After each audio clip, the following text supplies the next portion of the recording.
Nah, kalau tadi sudah ada bapak-bapak nih, sekarang nona-nona nih. Silakan Pak Ustadz, ini kan selama ini mampu mengenyam pesan-pesan dakwah dengan lebih cair. Ada lucunya, ada sarkasnya, itu khas Indonesia sekali. Sehingga bisa diterima oleh banyak orang. Pertanyaan Sherly adalah, dari mana Pak Ustadz skill itu Pak Ustadz dapat? Ini yang orang tidak tahu. Saya ini dosen komunikasi. S1, S2, S3 saya itu komunikasi. Di dalam ilmu komunikasi ada disebut komunikasi persuasif. Bagaimana orang dibujuk supaya dia mau ikut dengan kita. Itulah komunikasi persuasif yang lawannya adalah kursif, paksaan. Ya. Saya melanjutkan Sherly tadi sama Yohana. Ya. Nah, tolong bujuk saya supaya sholat. Puasa saya lakukan, semua saya lakukan kecuali sholat. Ketika Allah perintahkan ibadah-ibadah yang lain, itu cukup perintah ayat saja turun. Allah perintah haji, ayat saja turun. Allah perintah puasa, ayat saja turun. Allah perintah bayar zakat, ayat saja turun. Tapi ketika Allah perintah sholat, tidak boleh ayat turun. Nabi dijemput oleh 2 malaikat, kemudian diajak naik, ketemu dengan Allah untuk menerima perintah ini. Kenapa? Karena perintah ini sangat penting. Mas, saya boleh dagang, bayar zakat sambil nyanyi. Saya boleh haji sambil nyanyi.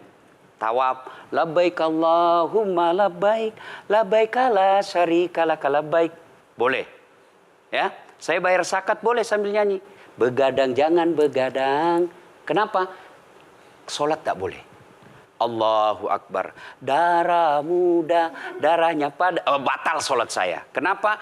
Inilah puncak penghambaan kepada Allah. Jadi puncak penghambaan kalau saya meraku hamba, sholat.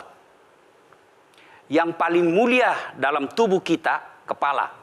Adik-adik bercanda dipukul pantatmu masih senyum. Dorong dadamu masih senyum. Tapi jangan bercanda pukul kepalamu. Tak, kau pukul kepala saya pasti saya marah. Kenapa? Harga diri di sini. Tapi ketika kita sholat, anggota tubuh yang paling mulia, kepala, rendahkan seperti kakimu.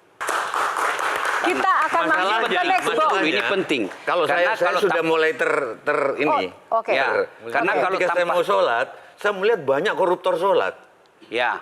Saya melihat banyak orang sholat yang kalau saya ajak ngomong main HP, nggak punya adab. Yang paling enak memang sholat tidak korupsi. Yang paling nyaman memang, paling ideal sholat jujur. Tapi wala talbisul haqqa bil batil, kata Allah. Allah tidak mencampurkan antara hak dan batil. Sholatmu beda, puasamu beda, maksiatmu beda. Itulah sehingga Allah hadirkan 2 malaikat. Rakit dan atid. Mencatat yang baik di baik, yang salah salah. Tapi ini setan kan tidak membiarkan itu. Maka setan masuk. Nah, dia sholat tapi dia korup. Tapi Allah Maha Adil. Maka ditimbanglah nanti. Mana yang lebih banyak, kebaikanmu atau keburukanmu. Kalau dia baik amalnya, tapi tidak ada sholatnya, sia-sia. Kenapa? Passwordnya kebaikan itu, kuncinya itu adalah sholat. Ustadz ketika naik haji, naik pesawat. Pesawat itu mungkin dibikin orang yang nggak sholat. Iya, betul. Terus gimana dong? Nah, kursi itu mungkin dibikin orang yang nggak sholat. Iya, betul. Terus? Nah, bagi orang yang tidak sholat itu, Allah nanti perlihatkan amalnya. Yang ciptakan listrik ini luar biasa amalnya. Iya. Saya bisa dakwah karena ada mic. Iya. Dan mic itu dari orang non-muslim yang ciptakan. Maka Allah nanti pamerkan. Ini kau punya amal. Ini 10 guda, 10 miliar kau punya amal. Mana passwordnya? Mana kuncinya? Kuncinya itulah sholat. As-sholatu imanuddin, as-sholatu miftahul jannah. Sholat itu kunci kebaikan, sholat itu tiangnya agama. Sebuah bangunan, dia bisa berdiri tanpa dinding.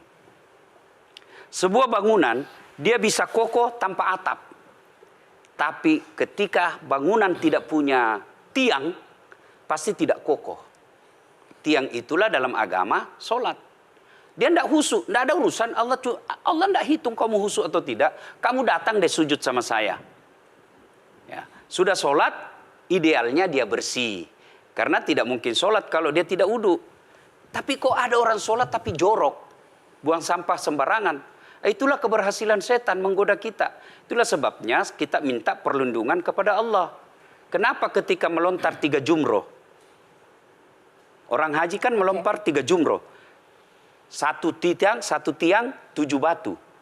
Kenapa tidak dikumpul saja itu, satu kali lempar, tak, tak, tak. Kenapa? Kenapa mesti 3 hari dan kenapa mesti 3 titik? Itu pesan moralnya, melawan setan itu perlu napas panjang. Dengar azan, jangan pikir setan, dia tebar itu. Tidak usah kau sholat, nanti kau tua. Anggaplah pergi sholat, setan menyerah, tidak.